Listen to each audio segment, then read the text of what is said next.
Nos encontramos con el doctor Luis Iván Aguirre Antonio, él es juez del Sexto Juzgado de Investigación Preparatoria de Huánuco, y vamos a conversar y conocer un poco más sobre la conmemoración del Día del Juez y sobre todo, cuál es el papel y el rol fundamental del juez en el Perú. Doctor, bienvenido. Hola, Ketty. Doctor, vamos a iniciar esta conversación un poquito de repente para que usted nos pueda explicar cuál es la importancia del Día del Juez, de la conmemoración del Día del Juez y la juez en el Perú. Es una fecha no solo simbólica, sino de mucha algarabía para no solo los jueces también, sino para todos los miembros de la comunidad del Poder Judicial, porque es el único momento en donde nosotros podemos enaltecer la función que desarrollamos. Si bien lo instauró un gobierno dictatorial, como fue el caso del general Velasco Alvarado, sin embargo, ya cuando el país está en época de democracia, es importante revalorar la labor fundamental del juez como soporte en la consecución de una sociedad justa, democrática, y en donde el rol de dar a cada quien lo suyo es preponderante para que exista un Estado constitucional. Doctor, ¿cómo se nace de repente a usted para que podamos conocer un poco más del juez? ¿Qué le motiva a ser juez?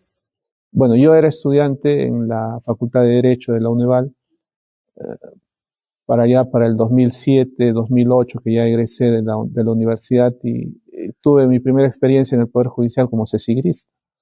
Entonces empiezo como cesigrista, estaba en el juzgado mixto, que otrora funcionaba en los altos del Banco de la Nación, giro 28 de julio, te acordarás, y luego me pasan por rotación al área penal.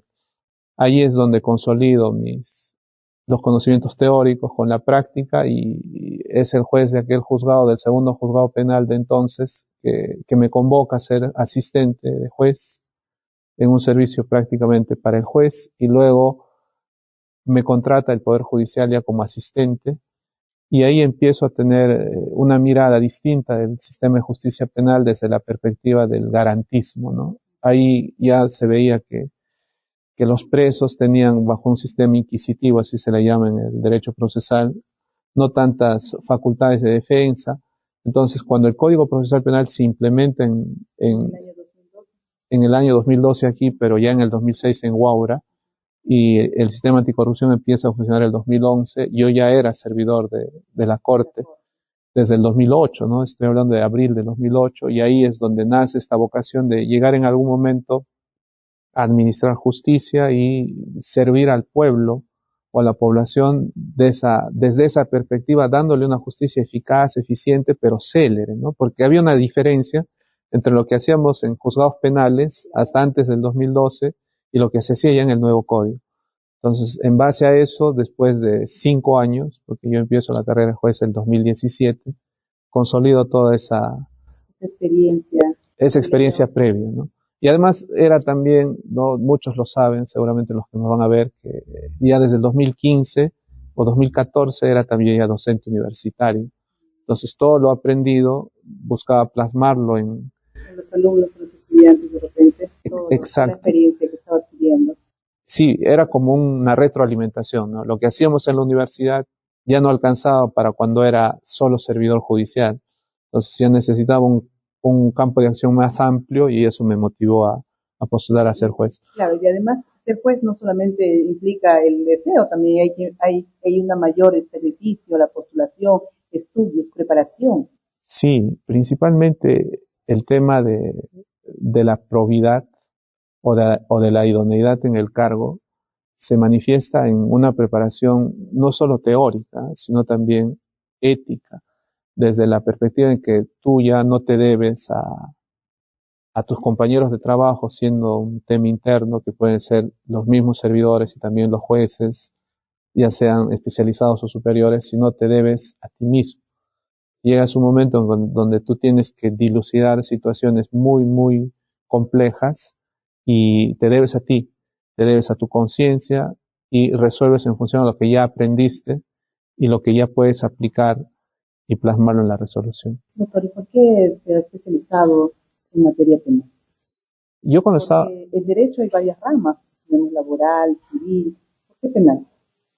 El juzgado penal o el sistema penal estrictamente, con ya la vigencia del nuevo código, traía en sí el juzgado de investigación preparatoria, una cuestión novedosa para nosotros, porque nos daba un rol importante desde la óptica de controlar los actos que hace el Ministerio Público.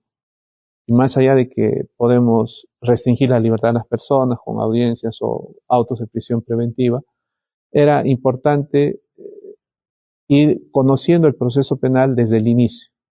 Entonces, cuando yo estaba en los juzgados penales y luego estuve en el nuevo código como secretario o especialista de causas, entendía que el rol del juez de investigación preparatoria era importante para preparar de la mejor forma el juicio oral, o sea, que es la etapa estelar del proceso, y que se imponga una sentencia conforme corresponde. Entonces, ahí es donde nace esa vocación, porque además el juez de investigación preparatoria tiene que tener la aplicación tangencial del derecho constitucional, o sea, aspirar a normas de carácter constitucional, a garantías que están en la Constitución y también lo que está plasmado por las sentencias de la Corte Interamericana de Derechos Humanos. Entonces era como una especie de juez híbrido, ¿no? Juez penal y juez garantista desde la Constitución y también de las convenciones internacionales. Doctor, ¿y es cierto cómo se manifiesta la carga penal es abrumadora? Las audiencias, ¿cómo lo llevan? ¿Todo el día? ¿Cómo es el trabajo realmente en un juzgado penal? En este caso el de usted, que es investigación preparatoria. Sí, la población debe saber que nosotros entramos a las 8 de la mañana a laborar, vamos a tomar nuestro refrigerio de 1:30 a 2:30, como está establecido en el reglamento, pero no tenemos horario de salida. Eso es una condición, creo, sine qua non ahora para ser juez, incluso servidor judicial, ¿no? Y lo otro es que las audiencias tienen que ser consecutivas, porque si no se sobrecarga el despacho y las audiencias pueden programarse incluso para el otro año. Entonces la idea es, dentro de una razonabilidad óptima, hacer un promedio de 3 audiencias en la mañana y 2 audiencias en la tarde, y si hay una carga considerable, se acumula una más en la mañana y una más en la tarde. Entonces estamos hablando de un promedio al día de 6 o 7 audiencias, ¿no? Y en el mejor de los casos son solo 5. Y a veces los días miércoles, los días miércoles en mi despacho, por ejemplo, como una buena práctica, hemos implementado hacer audiencias de proceso inmediato. Esas audiencias involucran temas de omisión a la asistencia familiar y conducción en estado de ebriedad. Hay bastante carga de omisión. Sí, lamentablemente. Y ahora el juzgado de flagrancia, que va a existir a partir del 15, va a ver esos casos. Y el 14 entramos como piloto, ¿no? Como plan piloto, ¿no? Entonces ellos van a conocer esos casos y es importante, pero también debe haber, por ejemplo, en ese tema, y es lo que yo incido en los procesados por este delito, que a veces parece anecdótico, ¿no? Dicen 2 borrachitos por ahí, ¿no? Pero hay que incidir en que se prevenga ese tipo de conductas, porque cada temporada viene, cuando hacen operativos la policía, vienen una cantidad de procesados por ese hecho, y lo cual debe disminuir, y también debe haber una especie de salida multisectorial para que se frene el expendio de bebidas alcohólicas. ¿Y cuánto es la sentencia que dan a uno que está de repente conduciendo en estado de ebriedad?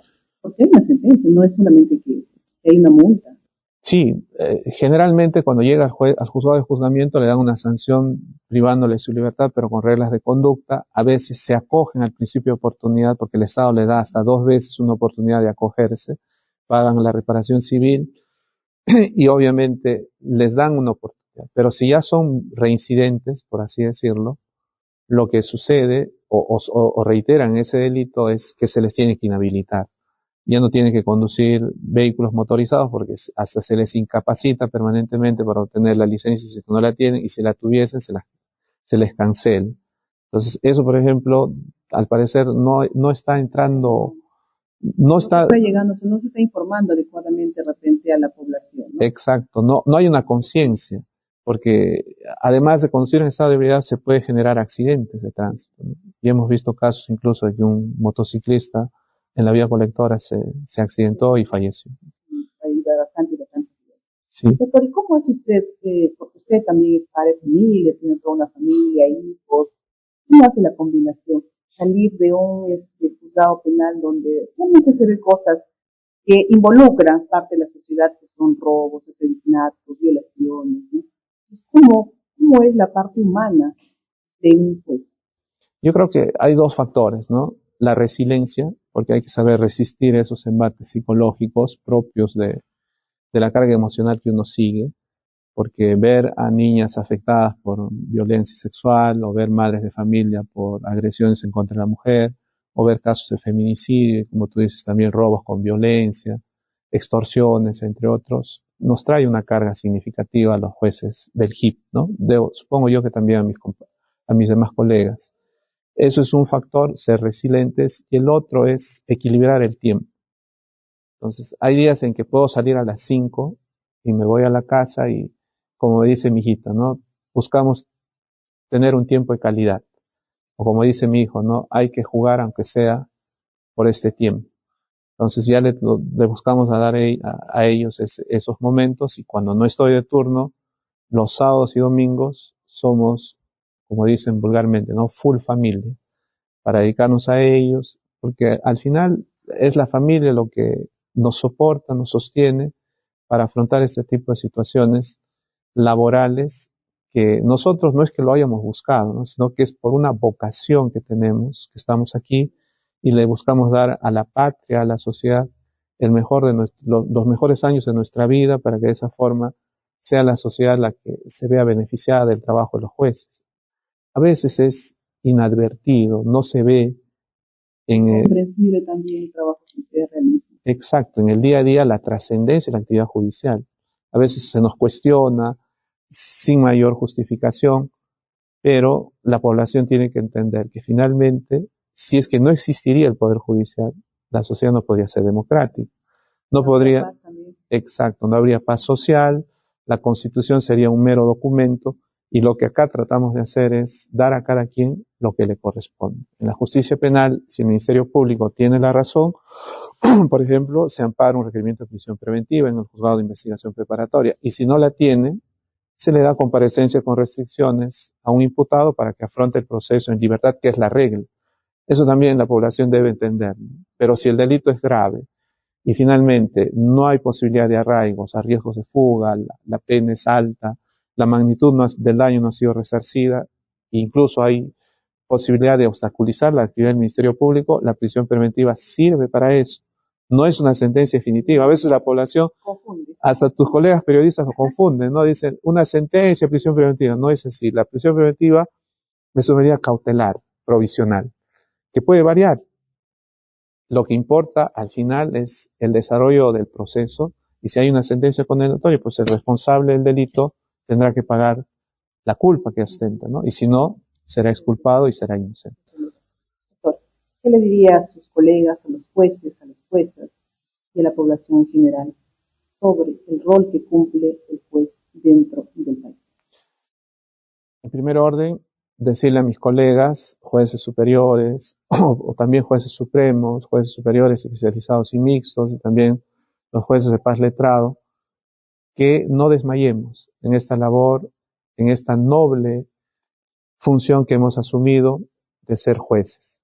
A veces incomprendida, a veces vilipendiada, no solo por la población, sino por sectores que buscan desestabilizar la independencia y la autonomía del Poder Judicial a través de sus magistrados.